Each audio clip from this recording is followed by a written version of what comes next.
Welcome to the Commercial Kitchen Chronicles, the podcast dedicated to commercial food equipment repair industry. My name is Pat Finley. I'm a lead master certified technician at General Parts Group. My goal is to shine a light on what I believe to be one of the most interesting and rewarding industries a field service technician can work in. I love the work I do, and I'm glad you're here listening to this podcast. In this episode, Jason and I catch up with Bill Russell, aka Curious HVAC Guy.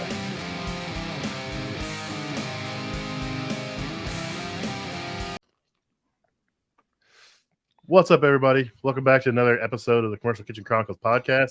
Tonight, Jason and I are lucky enough to have Bill Russell, Curious HVAC Guy, on. So thanks for coming on, Bill. How you been, man?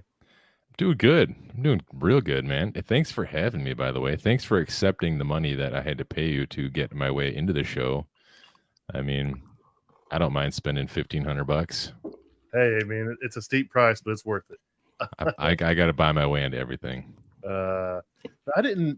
I seen you do one. I was like, oh, Bill's doing a podcast. I gotta get him on here. You know, we talked back and forth, you know, over the last few years about, you know, some restaurant stuff, you know, we've worked on some fryers, you know, and then I still got this bag of these pin pusher tools I need to send you, but I think your address has changed. It's been so long. Oh yeah, I forgot about those. Hot dog. Yeah, I got them in the van. I didn't know what they were one day, so I opened them up. I was like, oh, I was supposed to send these to Bill. I was like, damn it. Yeah, I've been doing it the hard way ever since, just fucking cutting shit apart, splicing them, jamming them in there with paper clips. Yeah, my son's been fighting one on a their little tabletop fryers got built-in fire suppression. They dump the fryers. They got like a little basket and they dumps it and everything. Ultra fry. No, I forget what it is, but he was fighting one. I was like, man, you got this tool in your truck? He's like, no, I don't. I was like, yeah, you do. Well, see, I found on Amazon, you guys probably already have one of these too, but on Amazon, they have like a bundle of these little, I don't even really know what to call them, but all sorts of little pin pushers and Molex thingies that go in the back of Molex to pull wires out and stuff like that. Yeah. I've never even seen anything like that before. Actually, honestly, the first one that I ever had was, I think, the one that Pat sent me, the very first one. I think you sent me one, didn't you, Pat? You sent me one before, I thought. I may have sent you one. I found a bunch in my stash at the shop. So I got them from somewhere, maybe a homeless guy in a bus or something. I don't remember, but they came from somewhere. And that was the first one I ever had. And I was like, what the hell is this thing on the back? And I couldn't figure it out. And then one day, just by sheer luck, I was working on a Frymaster. And I'm pretty sure I was doing something with the contactors down in the bottom to control the elements. And I had to pull some wires out or something like that. And I was like, it just clicked. I'm like, well, shit. And then, ever since I haven't had to do it the hard way ever since. It's amazing. That video took off because my friend over at Tool Pros, he's seen it and like he's like, hey, can I use this video? I was like, sure. And like it just took off, so it was kind of cool. Nice. So, Bill, you ever met Jason? You guys cross paths? He's mainly, you're not on Instagram too much there, are you, Bill? No, I'm too old to be on Instagram, I guess. No, but you know, the funny thing is that you mentioned Instagram. Like every once in a while, I'll just be like popping around on TikTok or on Instagram or like Facebook, and I'll just see like these random like HVAC dudes pop up, and I'm like, I get pulled in this whole other world. I'm like, holy crap, there's a whole nother HVAC world of like Instagram guys, and here I am thinking like, this is all we got, just us YouTube guys. I'm like, well, holy shit, dude, we got TikTok guys, Instagram guys, MySpace guys, probably. I don't know if that's a thing anymore, but I logged into my MySpace a few years ago. I wonder if it's still up. Is Tom still alive? I don't know. He's probably gray or fat and bald like me. Oh yeah, I'm sure he's probably not doing well. Probably living on government cheese by now. Nobody's really on there doing nothing for him. So Justin Timberlake bought it a few years ago. Is that a real thing? Yeah, I heard he bought it. Him and some other artists. I'm sure they lost their ass on it. So that is amazing. I mean, they probably bought it for like what, $85? Dude, there was a meme I seen the other day. Like, how are we going to ignore the fact that MySpace had us coding like we knew what we were doing? You know? Yeah, I've seen that too. Like, yeah, we were coding. I was like, code. I was like, that's true. I was like, I forgot all about that. I was a copy and paste king, but yeah, I don't remember really any of that. Maybe I was just copy and pasting too, but I don't remember thinking a bunch, putting much thought into it. You know? Yeah, your top friends in the music. That was it. Yeah. I wasn't near as active back then as I am now, and honestly, I probably wouldn't be as near as active as I am now if it wasn't for all this extra stuff I do. So Yeah, man, you've been crushing it on this. I don't know, whatever platforms you're on now. What are you, Facebook, YouTube? I see the shorts popping up on TikTok every now and again. Are you Instagram, Twitter as well? I'm everywhere. So I'm started off really heavy on Instagram and kind of like went everywhere else. But it's a lot of work. It's fun. Some days I want to do long form. Some days I don't. Some days I want to do YouTube stuff. Some days I don't. I mean, I get ADHD, so I just kind of bounce wherever it takes me. So there we go. you get your volume figured out. Yeah, actually, my headphone jack wasn't plugged in all the way. Yeah, Sequence of operations. Who would have thought? Unplug it, plug it back in. Oh, that's great. That's great. Stupid. So I found you on YouTube. It was back in the day when Andrew Grease had a page, and then he left, and they started talking about this new bearded wonder. Yeah. It was like a coincidence where I came in, and like everybody's like, "Oh, it's the Andrew Greaves replacement." Although I will say less popular and not as great as editing videos with all the fancy colors and the flashy lights, and like I tried. It takes a lot of work. So I was like the Kmart version of Andrew Greaves. The Wish version, or yeah, like the Wish version, And so I just came in here. I'm like, hey, what's up, guys? And I don't know. I met Andrew for the very first time in real life at the symposium 2 years ago, I think. Mm-hmm. The HVAC school symposium, and super cool guy. Like, I think he sort of he had a predetermined idea or whatever of me. And because for a while there, I had heard through the grapevine that he thought I was blatantly like ripping him off and like trying to. I mean, I don't know, dude. I'm just a bald guy with a beard, like whoops. I don't know what to tell you. But yeah, I met him and we just chatted for a good solid hour. Just a good dude. I met him at a supply house. I'm like, I walked in the supply house and I was like, holy shit, it's Andrew Greaves. When he first started in NAVAC and he was touring around, Yeah. And it was in Indianapolis, Indiana at Duncan Supply. And I walked in and I was like fanboyed out. I was like, it was the first person off YouTube I'd ever met before I even met Chris. And I was to meet him in a supply house, that's just he was like wild. He was pitching NAVAC staff, and some Mitsubishi guys were like, would not leave him alone. And I'm like standing there and I see him and I like kind of nod.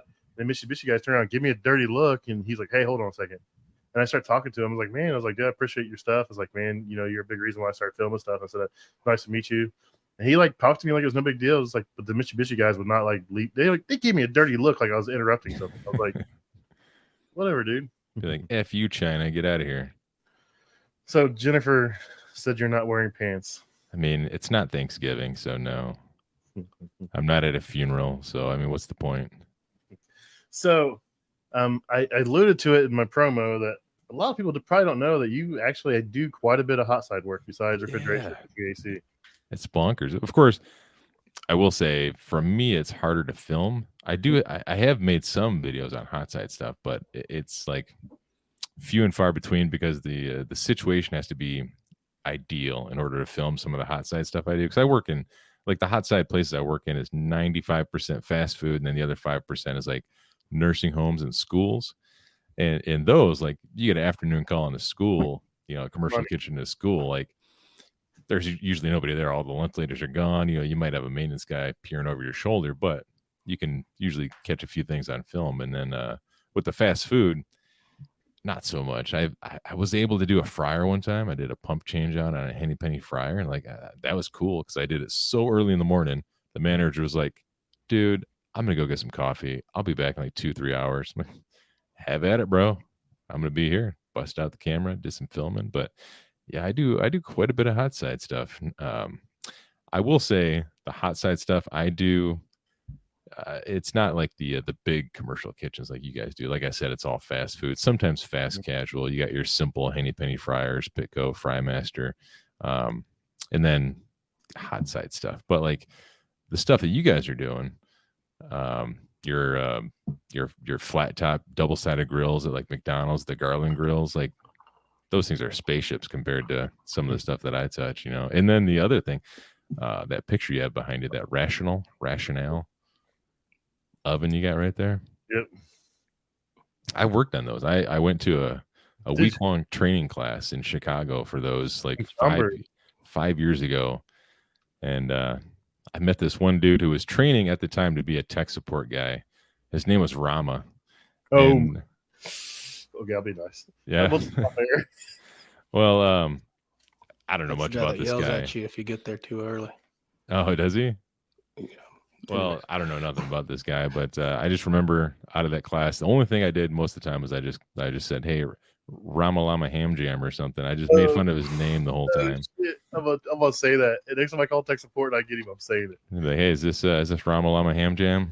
Oh shit. And it probably pissed him off all the time. But no, it was a really really good class. And the first time they popped the side panel on one of those $80,000 ovens, I was like, what is this thing? I mean, it's bonkers. It is It's a the space. most complicated cooking equipment thing I've ever seen.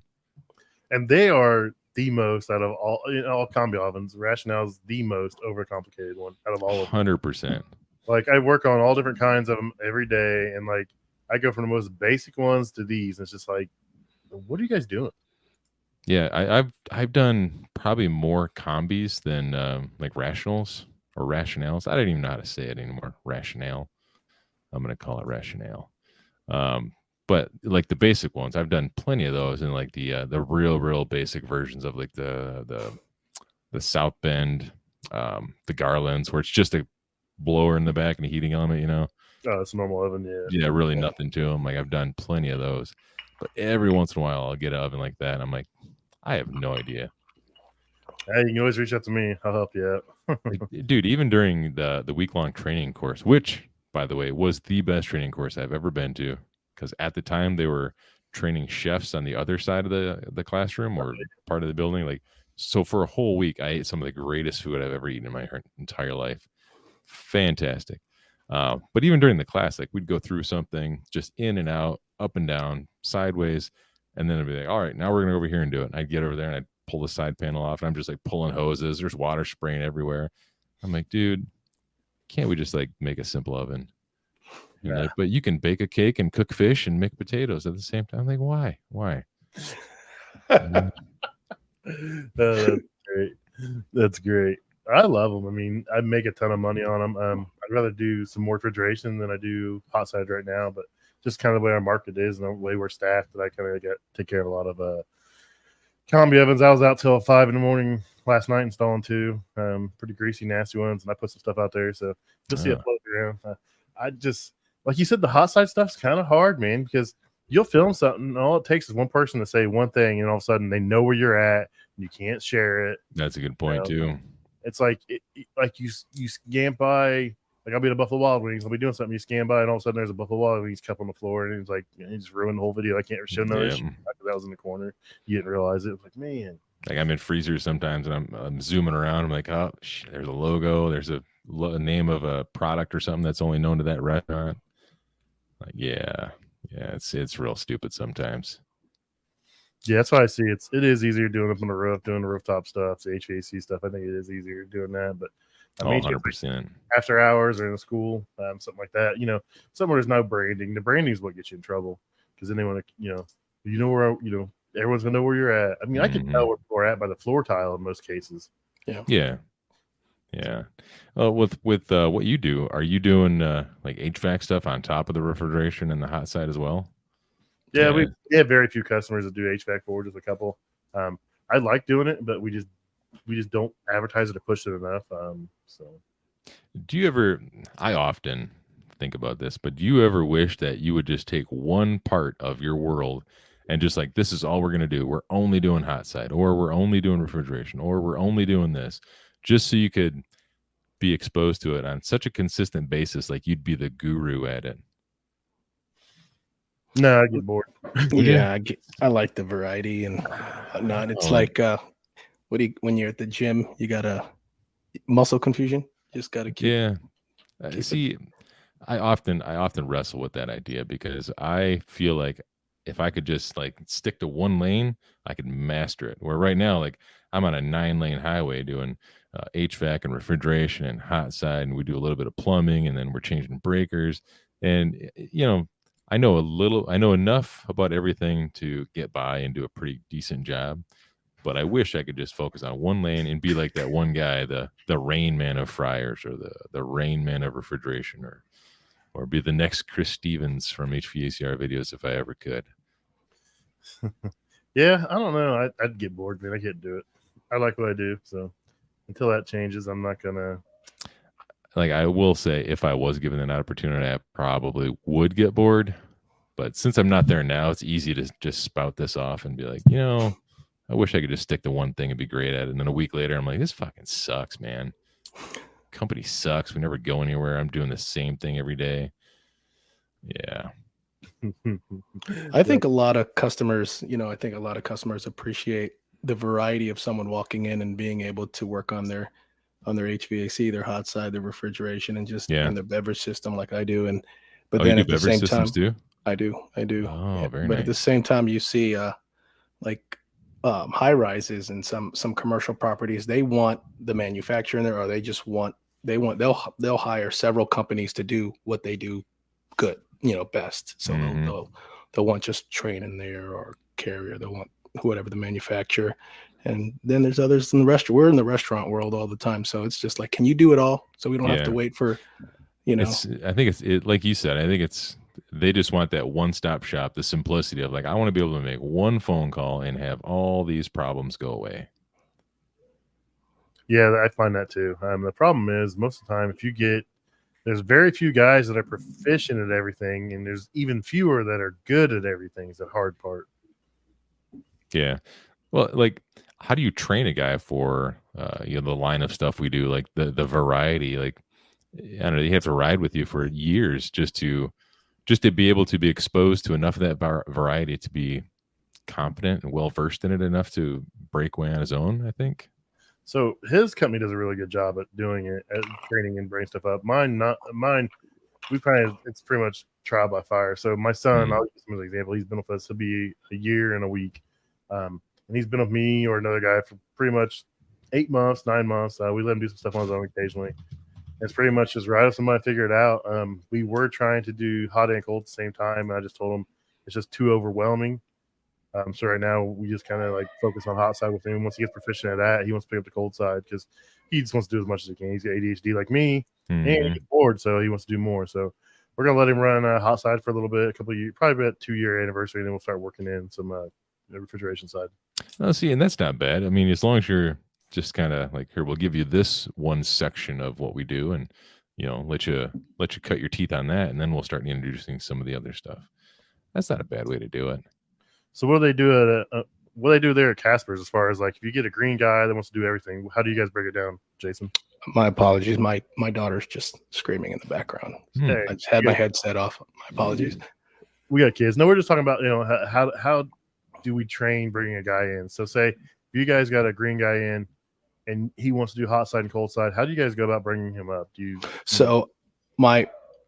Our program is putting them, depending on what their experience is. If you're saying green just out of college and really no experience at all, tech college or something, we put them through my department of preventative maintenance. So we put them on contract calls Monday through Thursday, and then on Friday, based on what hours they have left after doing 4 days, I take all kinds of calls, and we go out there, and it's under kind of a controlled environment with me, and I'll take hot, cold, refrigeration, HVAC, beverage, and we'll do that. And other than that, we have a full Casper's University training course that runs a lot of classes based on the Cefesa curriculum. And we have an instructor, and we have someone who writes a lot of curriculum for us, and they go through a little co-op, I guess. And we have a lot of boards that are set up and equipment that's traded out. The customer was done with it, and we've installed new, or they've donated to us, and we have them tear it down. And it's just a lot of hands-on and whatnot, and a lot of Cefesa book work and stuff like that. See, I like the idea of taking them out and having them do preventative maintenance to expose them to the equipment, and kind of getting them touching it and seeing it in its probably, for the most part, working condition. Yeah, it's all about sequence of operations, them understanding, reading the data plate and matching up, amps, volts, checking contactors, capacitors, understanding the sequence of operations from start to finish. You turn it off. I want you to go through the sequence and explain to me what you understand, and then we'll talk about that, and then put it all back together, and look for some little back end stuff that they can recommend to the customer. Nice. Now, Jason, do you also do? I know you do drink machines. You do the HVAC stuff, the refrigeration stuff, the whole gamut. Yes, sir. The whole 9 yards. I work Very on nice. full RTUs, split units. I don't work on chillers. I haven't had much experience. Yeah. That I don't think No, me neither. our our our contractor's license covers that. I think we do up to 25-ton units and whatnot. But I do reach-ins. I do carbon, 600 and 290. Mm. Um, we do steam, we do electric, we just pretty much anything that's in a restaurant, we deal with it. I change out breakers, uh, and everything but plumbing. So Yeah. Yeah. Plumbing is the worst. I yeah, Um, love it's I shitty. some I am not good at it. I can get it the third time. It takes me 3 times. It'll leak the first time, drip the second, third time. I got it. So you guys do any dish machine work then, or We do some. In it's only at this one particular restaurant, and they have Hobart models. I forget the exact model, but they all have Hobarts, and we're not a Hobart authorized service provider, so we don't get tech support. Um, but I found my way around that, and I got a bunch of manuals and things through social media folks that were kind enough to share. But I mean, I don't do enough of them to really even tell you much about them. I can go in there and sometimes figure out the obvious, but the little, yeah, you know how like every model, every brand of something has those little tweaks that are like, yeah, it's this thing right here, or this little screw wears out after about 4 years, and you got to replace it or something. Those little things, those little tricks. I haven't worked on them enough to know any of those. I enjoy working on them. Well, when I first started, I did a lot of school work in my area and McDonald's. That's why I cut my teeth on schools and McDonald's. Hmm. So I always worked on the Hobarts. I mean, I had an old model here at the local high school in my town that literally had a manual fill valve, and it had like an opening, and the water, you could watch water go by, and you could tell when it was full because that would fill up and overflow. I mean, Oh, it was nice. nuts. And then it filled the rest of the day after rinse. But I mean, I love the old Hobarts. I work on some of the newer stuff too. It's just like you said, trying to find information's hard. For a while, Hobart stuff was password protected, then it was free, and then I think it's password protected again. It's all about knowing people, though. There's a lot of guys out there that'll help you. Yeah, yeah. I learned the same with like Taylor shake machines. We're not a authorized service provider by the factory because they've reached their capacity of service providers in my area, and anyway, there's loopholes around that as well. But actually, I wanted to go to the Garland training to get certified through Garland and Taylor, but for reasons unknown to me, I was not allowed to go to that training. But all that just to say, I don't get warranty tech support from Taylor either. But like you said, social media, man, I found some people, got some master manuals. It's not impossible, but it takes you a little bit longer. Jason would be your, he's a Taylor guy. Are you? Yeah, I work on the ice cream machines. Yeah, they're Oh, C602s. They're fun. I actually don't have an issue with them. The issue, in my opinion, is that there's so many shifts, and the average age of the employee working on them is fairly young. Especially when Mhm. they get in after school. They're not necessarily paying attention. That machine is down 90%, in my opinion, 99% of the time because of user error. That's not topped off correctly. It's not cleaned correctly, and it's just designed because you'll notice the date on the front of it. There's a 2 digits. It goes up to 14 days. So what they're doing is you have up to 14 days before you practically have to clean it. So they're constantly adding product to the top, and if you don't add product and it gets low enough, air gets introduced into the barrels, and it Mhm. flash freezes, and it turns into a rock hard. And for safety, it locks out until a technician can come in. It'll go into a heat mode, which heats the product up to about 170 degrees to kill all bacteria. Oh, yeah. So you're talking about the Heat treats. yeah, the heat treats. I haven't worked any of those though. The ones I'm used to are the M62s -27s.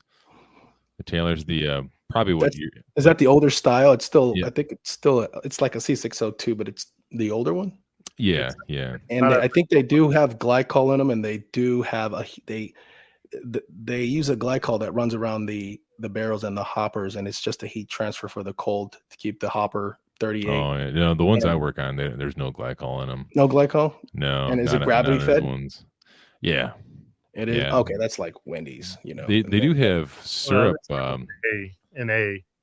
Yeah, it's the home of the meats, You got the meats. the home of the Yeah. meat sweats. Yeah, you've seen some of their social media, man. They just get down on. They're like, our machine's never broken. Yeah, but I mean, I've been there when they are broken, and I'm like, yeah, they are broken. They break. You know. They all break. And then when I'm done fixing them, I'm like, you guys can start it up. You're good to go. I'm like, nah, we'll just leave it down. And then I'm like, you know what? You know what? As I'm walking to my van, I'm going to yell at all those cars that you're lying to them. So I have a taco place that's all over the world, and I do a lot of their fryers, and they're always clogged. And like, I'll get there, and they're like, "Oh, we're not going to cook because you're here. We're going to close the restaurant." I'm like, "You're not closing the restaurant because I'm working on one side of this fryer. I don't think so." I was like, "You're not putting that on me." Oh, dude, And yeah. I then I'll know have which one you're talking about. then I'll have someone where they're both down, and they're like, "Oh, we don't have fried foods," or I'm there like changing the fry pot, and like, "Oh, we don't have fried foods." So I'll get done like 10 o'clock. I'm like, "Okay, you guys can have it." They're like, "Oh, we don't want fried food today, so we're just gonna leave it off. Don't turn it on."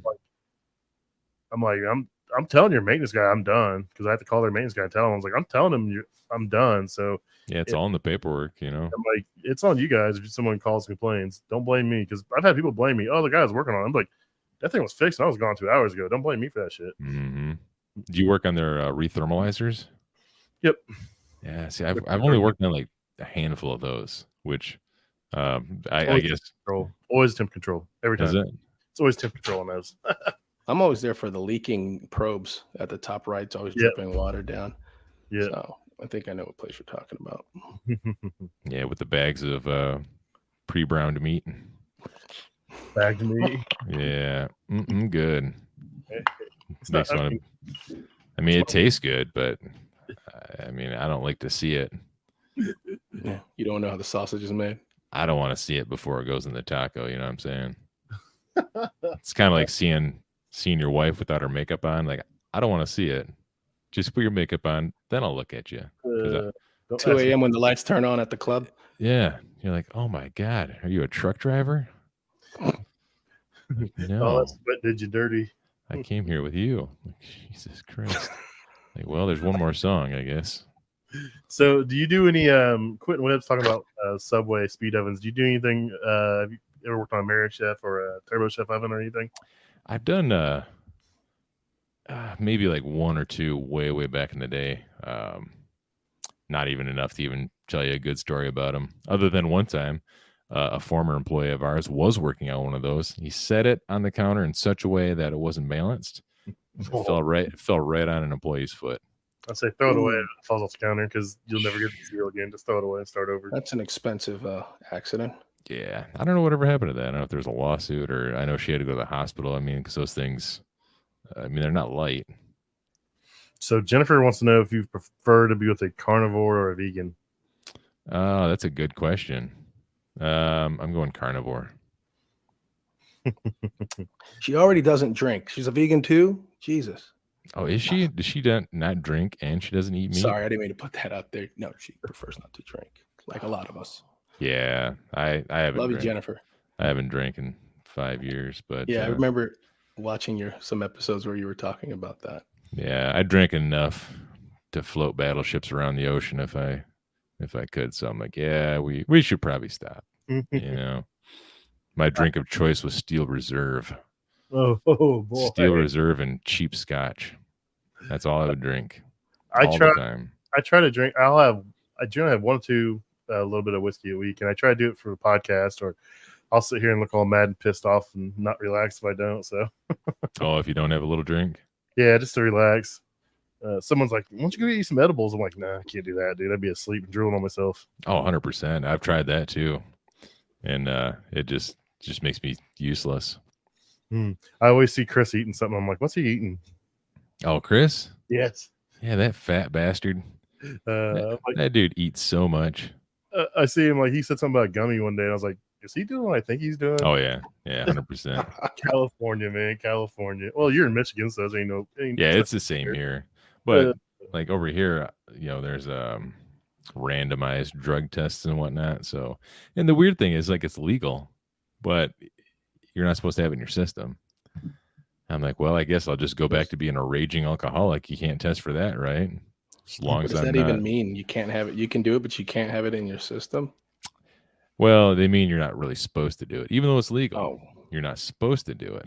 But what they tell you is, like, as long as it doesn't show up in your test, like whatever that means, if I know they make those, I don't know if they actually work, but those drinks you can buy from head shops that say you'll pee clean for the next 24 hours if you drink it. It's just loaded full of chemicals and paint thinner and whatever else can mask the THC in your pee. That's funny. Yeah, it's a wild hypocrisy here in Michigan, let me tell you. I know people go up there every weekend. So. Oh yeah.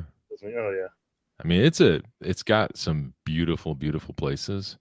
So if you come here and just like look around, that's cool. If you live here and like start getting into things, you're like, well, that's kind of dumb, But then you go up north, up to the UP, and you look at some trees. I'm like, this is sweet, man. Yeah, I want to go up to the UP. Is what I want to do. Yeah. I don't nothing against Southern Michigan, but that's just Northern Indiana to me. Basically, I mean, yeah, it's like an extension of Ohio.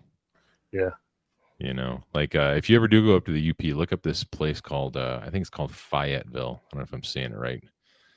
It's an old abandoned ghost town, like a miner's town, and it's a giant town. It's not like one of these little tiny towns you see on TikTok where there's like 3 houses and a stoplight or something that's kind of overgrown a little bit. Like this is an entire industrial town, from like the 1800s. It's an old miner town. Super cool place to go visit. So if you do make your way up there, check it out. I think it's in the lower part of the UP. Sweet. Lower part of the upper peninsula. Yeah, it's confusing to say. Now, Jason, you said you work on beverage machines. I'm curious about those. What So I work on chiller machines that for a brand that has automatic beverage systems at their drive-through. What's that brand? Chiller machine there. I'm trying to think of the brand. They also make so I work on frozen drink machines, frappe machines, coffee machines, OJ machines, ice cream machines, soda machines, just anything in a restaurant for the most part. Nice. Whether it's a closet unit or an actual chilled water soda distribution machine that runs a Python from the back all the way to the front, whether it's lobby dispensers or drive-through. It's a well-built brand. I'm trying to think. I can't remember the name of it. If you've ever been in the back of McDonald's, it's in the back of McDonald's. Yeah. It's a big, huge thing. It's got a couple compressors in it. It's got all kinds of stuff in there. I think I've walked past one of those, but I've never ever touched it. Is it side note or side question? Is it true that McDonald's gets all their Coke syrup delivered them in a stainless steel drum? Or two of them. Yeah, two big ones. Thing, huh?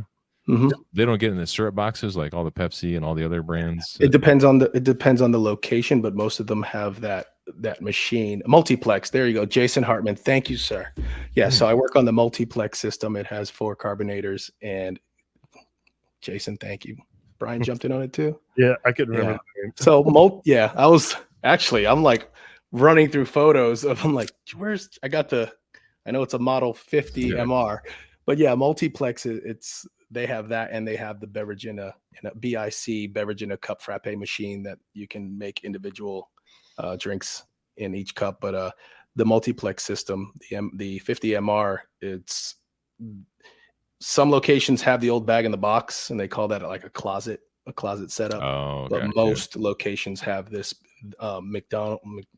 some fast food places. Yeah, loving it. Airports, movie theaters, they use that system, and they run long pythons, and they have automatic beverage systems. But is it just the Coke that's in the stainless steel drums? It is, because it's bulk. Yeah, I mean, these things are like big 55-gallon So units. it's just for the bulk reasons, because I had heard that they put it in stainless steel because it affects the taste. Like it was more of a taste thing, but I'm like, I don't know. I don't know No, nothing it's about it. delivered So. like gas. They come and pull a hose out of the It's pumped. freezer truck, and they pump it into these Oh, so it's a big units. stationary tank. It's not something they're moving and. Oh, no. No, yeah, it's a big Okay, stationary tank. It gotcha, looks as big. gotcha. It looks identical to a big CO2 tank, almost Oh, okay. identical. It's just as big, and they have a special system where it backwashes and cleans it and sterilizes it. They'll fill them both up. You'll go through one, and then by the time you're done with one, you switch to the other, and then they're calling someone to come back to fill that one up and clean it and whatnot. And they do have the bags, but the bags are for the other flavors other than the regular Coke. And I think the process of it running through that multiplex, because all the lines go through this bath water and there's this big ice ring around there. It keeps it so it's like 32 degrees. Just looking at Oh. Is it so it's not like a glycol system for like a beer cooler? No, it's refrigerated. It's just a compressor with a condenser on the roof, and it's just a bath of water that has the water and the syrup lines going through the water. There's evaporator coils in the water, and it actually creates an ice bank. And then there's an agitator that just keeps the water spinning so it doesn't freeze up. And And this it is just all keeps in. Sorry to cut you off. Yeah. This is all in this one multiplex system you're talking about. Then, huh? correct. Yeah, Oh, very cool. yeah, Man, I gotta be friends with you on Facebook because I want to see some of this stuff. yeah, man. I have quite a few photos of me doing finding leaks and fixing compressor leaks, changing out the agitator motor.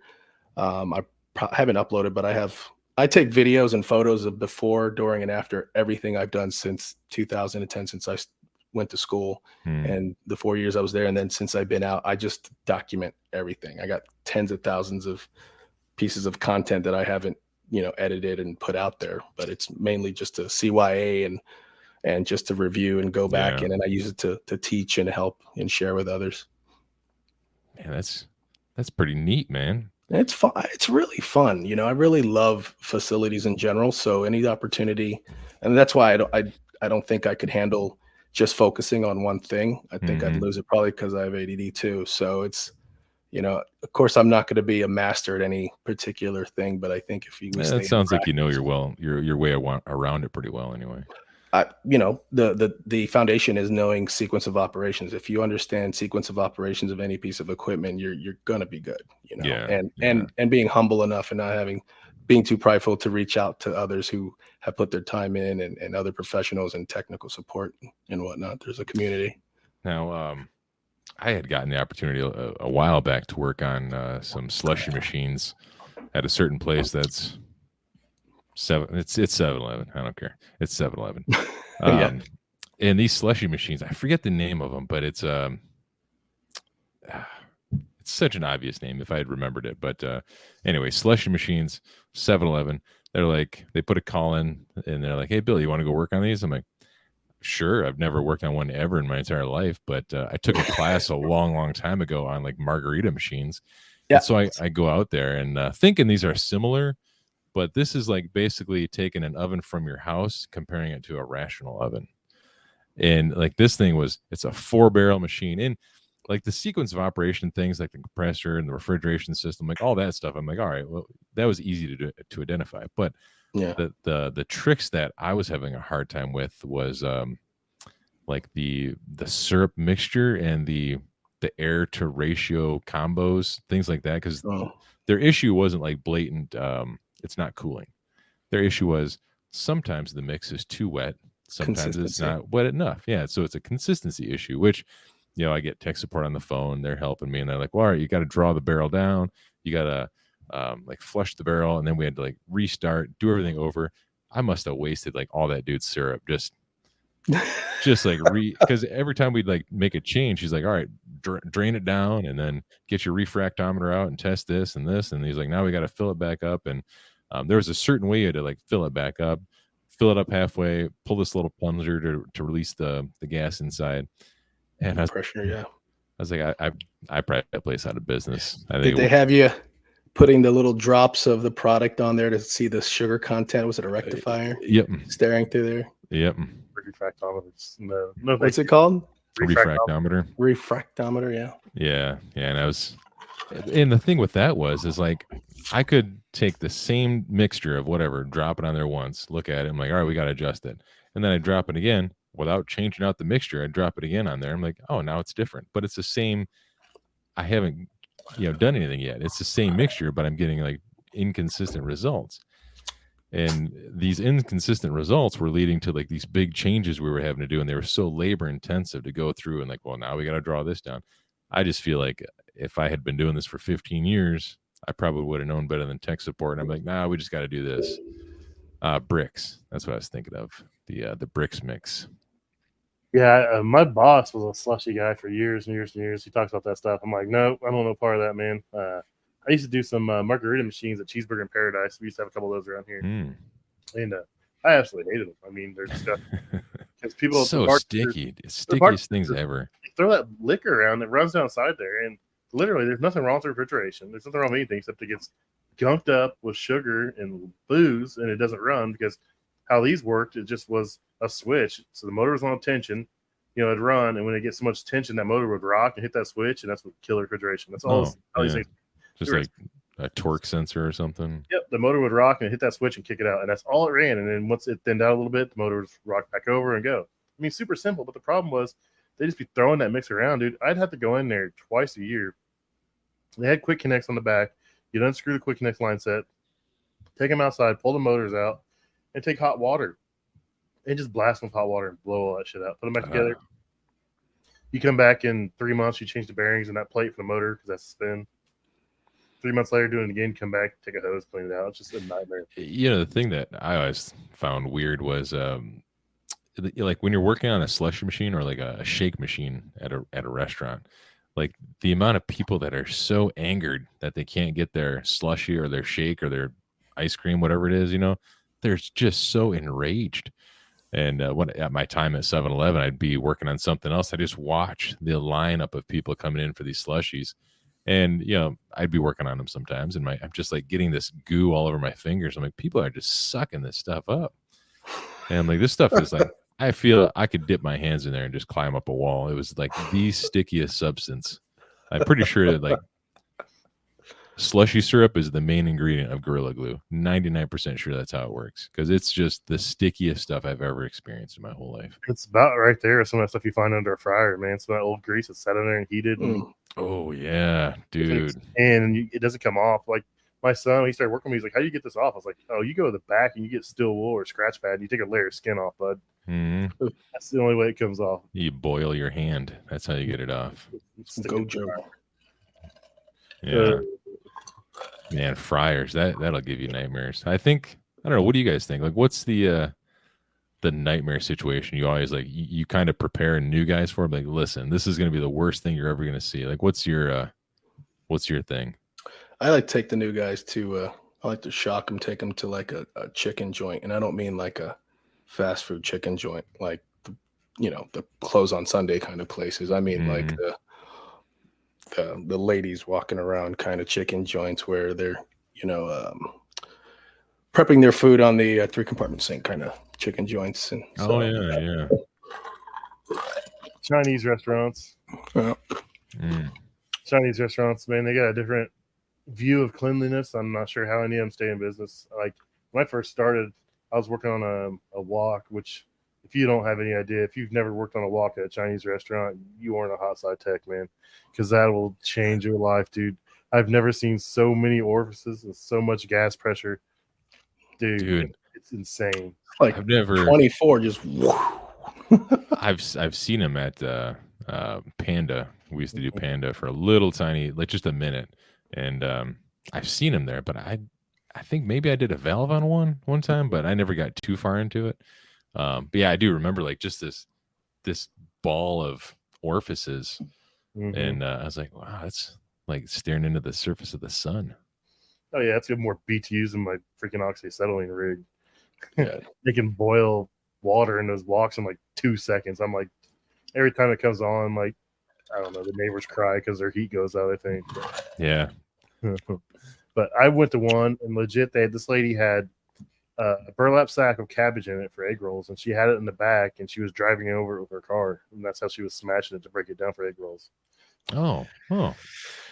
I mean, but it's delicious. that's creative. I mean, Yeah. I probably still would have ate there, but Yeah, me too. Oh, nasty. Oh yeah, I've eaten there. Nasty yeah. at the point. I've been doing a lot of these here lately too. Oh, that's the wrong one. Sorry, changed on me. Mid-Eastern grocery stores. Never Some of seen those, one. we've got a lot of them around Indy, man, and some of the stuff they cook in there is wild because they'll cook the food in there too, and they just have a. I mean, it's a different culture, so they have a totally different, outlook as far as cleanliness or anything else goes, and it's crazy. Like I've been to Mexico like numerous times, and I don't go to like the touristy parts of Mexico. Like we go visit my wife's family, like up in the mountains where like the whole village is made by hand, like rocks and sticks sort of houses. And I mean, they do have some modern houses, but you get the point. And you go to these little stores where they're selling the meats and the chickens and everything else like that. And most of the time they do also cook the stuff there, and they sell tortillas and street foods and whatnot. But there's no refrigeration in any of these places. There's not a lick of refrigeration. There's no coolers. There's no nothing. Like I've seen chickens sit out on a counter with a towel over it at these like stores overnight. They'll just put a towel on it, come in the morning, kick the lights back on, like we're up in business. We're selling these chickens, and they will, and people buy them. They've got a different immune system than we do, man. They don't have all that modern medicine killing their immune system. So No, they don't need it. I mean, for all the parasites that those people must eat, dude. Oh, that's bad. and people are like, yeah, don't drink the water. I'm like, don't eat or drink anything if you can avoid it. I mean, If I'm not at a resort, I'm not eating anything. I mean, what do you think the animals drank before they died? They drank the water. So like, what are you going to get away from? You better just drink bottled water and eat Twinkies or something. Do you guys bring a lot of that stuff with you? Do you No, drive actually, in there, or you fly in? I fly in. Okay. I've driven there a couple times, which is horrible in itself. We drive nonstop and we switch on and off 42 hours nonstop. Holy smokes! Yeah, Wow. it's god awful. It's pure torture. After 15 hours, you just want to die, and then 25 hours, yeah, it's horrible. But yeah, so we fly in there, and I've just decided, you know what? Like, I'm just gonna eat the food. I'm not gonna think about it. I'm gonna eat the food, and I'm gonna gather as much medicine as I can, Pepto-Bismol, Tums, like whatever I can get, just in case. So far, I've been pretty lucky. Like, I feel I've developed a pretty strong immune system because when I was a drunk, I would eat old food all the time. Like doing hot side, they have the waste bins of old cheeseburgers and stuff, and they just leave them there. I'm like, you guys gonna throw that away? I'm like, I'll just take it with me. And they're like, yeah, it's been there all day. I'm like, I don't care. I've been here all day, whatever. So I'm eating old left out foods and drinking cheap malt liquor. So Still reserved, baby. I've done pretty well over there. I haven't had any accidents or any needs to wear diapers yet. So like you cut out the drinking now, so you probably Yeah. dumpster food. Yeah, you tend to make bad decisions when you're drunk all the time, it turns out. Bill's a wild guy here. Seems pretty tame now. Yeah, that's what sobriety will do to you. And I don't want to say that like it's a bad thing. Sobriety is, for me, it's a game changer. It's allowed me to reassess my goals, refocus where I want my life to be, and get a lot more things on track. Back when I was drinking, it was just, I'm just living for the bottle sort of thing. Now I know you shaved your beard, and it's because you hit a goal. Mm-hmm. So you were trying to lose some weight, and you hit that goal, and now you're just saying screw it, you're going back to the beard. Well, see, so here's the thing about dieting. Dieting it's horrible. It's a horrible thing, and it's terrible. It's not as cut and dry as like some people think. Or let me rephrase that: it's not as cut and dry for us as it is for other people. Mm-hmm. For me, at the very least, I'll speak for myself. I don't want to speak for anybody else. But so I had reached my goal. My goal was to hit 190 pounds, and I got down to it. And that's where I like to be. That's where I feel comfortable. My back pain goes away. It's easier for me to move and, squeeze into tiny spaces. So I hit the goal, shaved my beard off, and then I started doing what they call reverse dieting out of my deficit, where I would go back up to a normal amount of calories. And then my body's like, well, screw this. Immediately went back to like my 220 weight, which is where I kind of just hover around. So over the last probably 5 years of intensive, I don't want to say intensive dieting, but intensive focusing on training and eating healthy and reframing my life. After I quit drinking, I decided I want to get real healthy. It's just been an ongoing learning experience. Like the human body, at least my human body, it doesn't know what it wants sometimes. It's like I could eat 1,500 calories a day and still be 220. I could eat 3,000 calories a day and still be 220. So I'm like, well, what do you do to lose weight then? I haven't figured that out yet.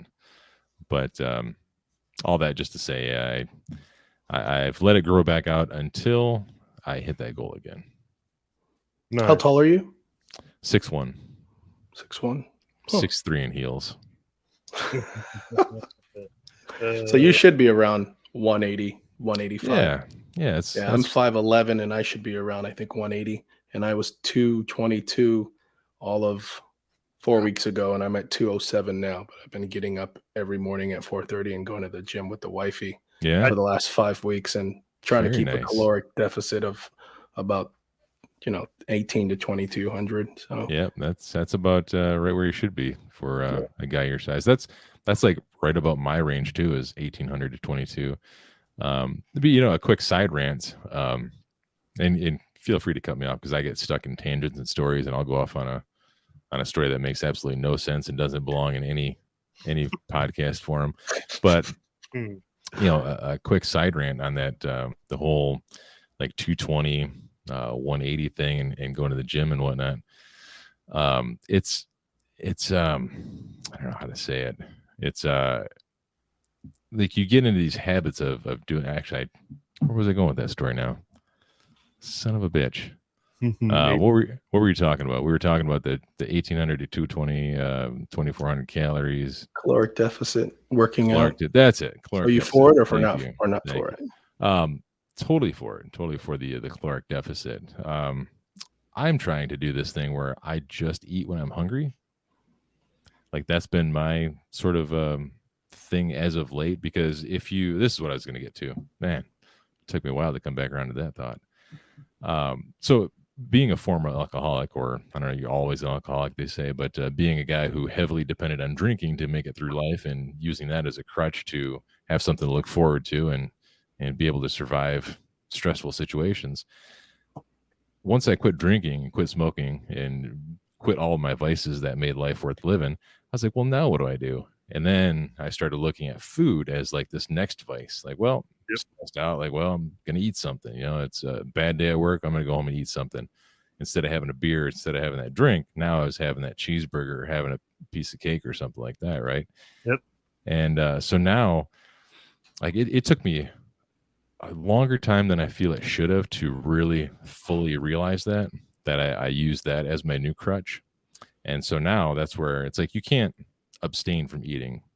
Like, you can abstain from drinking booze, you can abstain from smoking cigarettes, but can't really stop eating. So you have to, you're basically forced to fix that relationship, or you're just going to go in an endless circle of gaining, losing, hating yourself, beating yourself up, starving yourself the next day because you ate a bag of chips and a pizza for dinner because you've been starving yourself for so long. You just binged out on it. Yeah. So you come to a realization that you just have to fix that relationship with food. And that's one of the more healthy ways that I've seen or heard people talking about is the what do they call it? The hunger fullness diet. It's real simple. Some people that don't have the same problem I do, like, well, I mean, why would you eat when you're not hungry? Mm-hmm. Well, that's you just described me to a T. So when I first got into this field, I went from being active to not being active, being in the van, getting these restaurants. You go in these restaurants, you fix stuff here, they're hero. They're giving you food. Oh, yeah. I've eaten everywhere from McDonald's to 5-star restaurants, everywhere in between.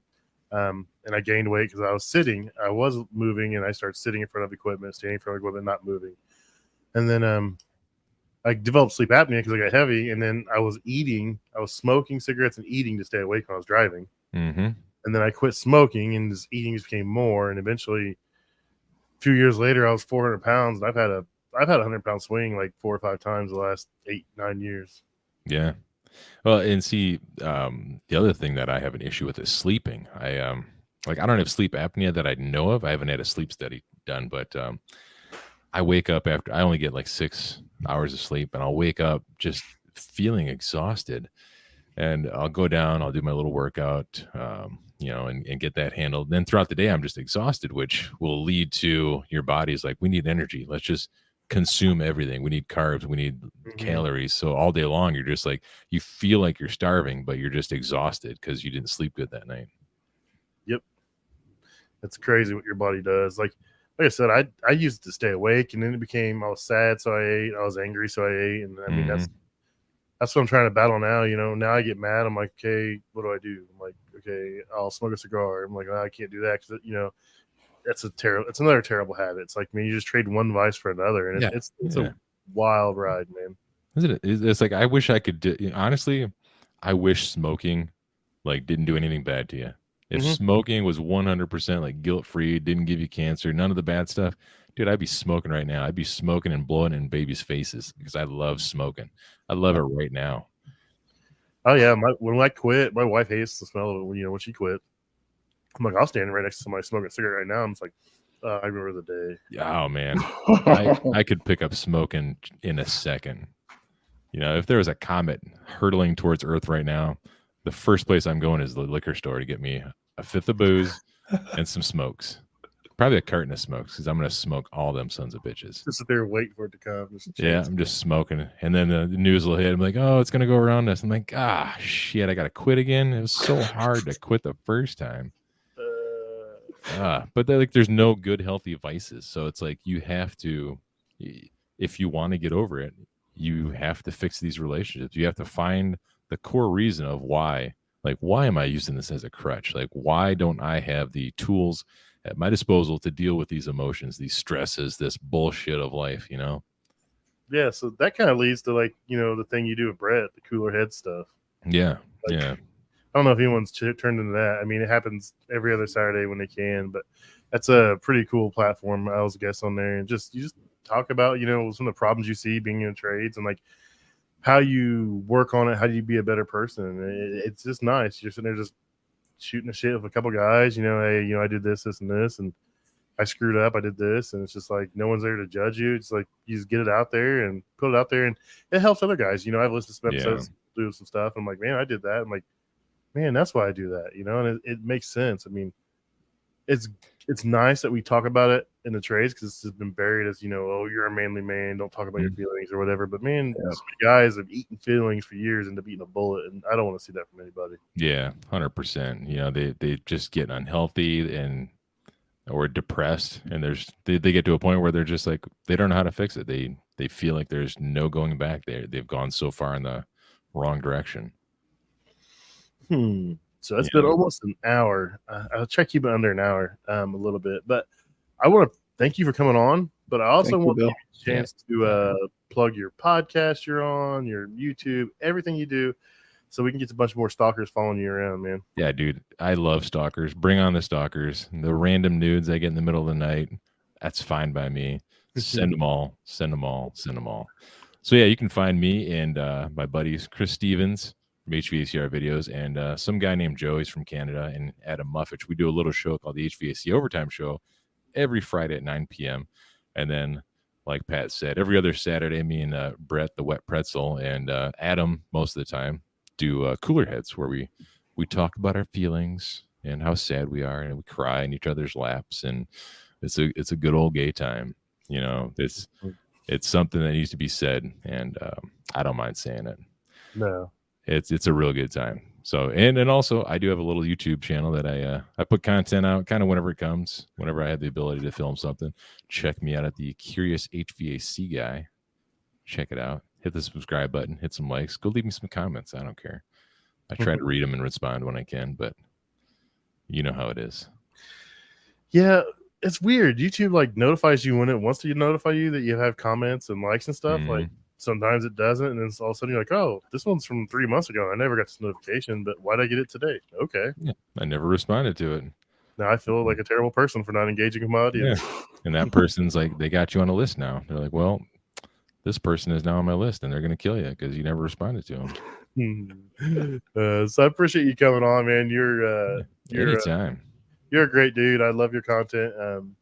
It's a different type of personality, but I love it, dude. The glasses, the beard, it's just you can't even see your mouth move. You got that pop filter right there in front, so it doesn't even look like you're talking. You know what?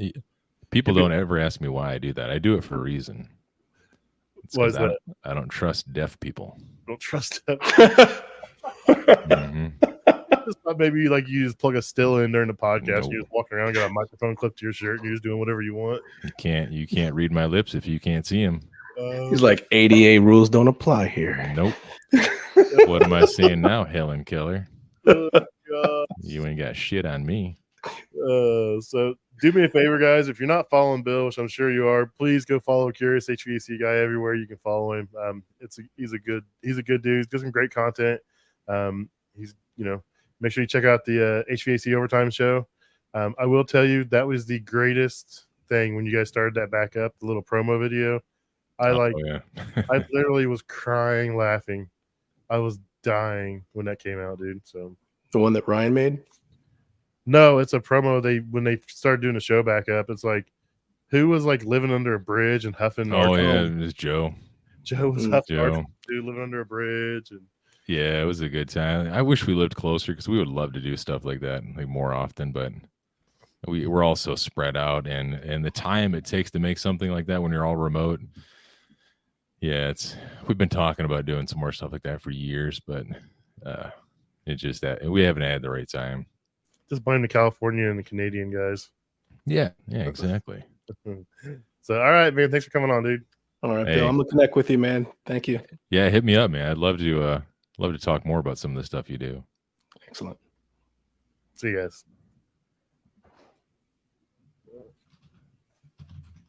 I hit the button. If you guys would, please consider subscribing, rating, and reviewing the podcast. It really helps us grow and helps us know which direction to move in. Also, if you have any suggestions for guests, please email me at commercialkitchenchronicles@gmail.com. Or if you want to be a guest, email me. Love to have you guys on. Thanks a lot. See you next week.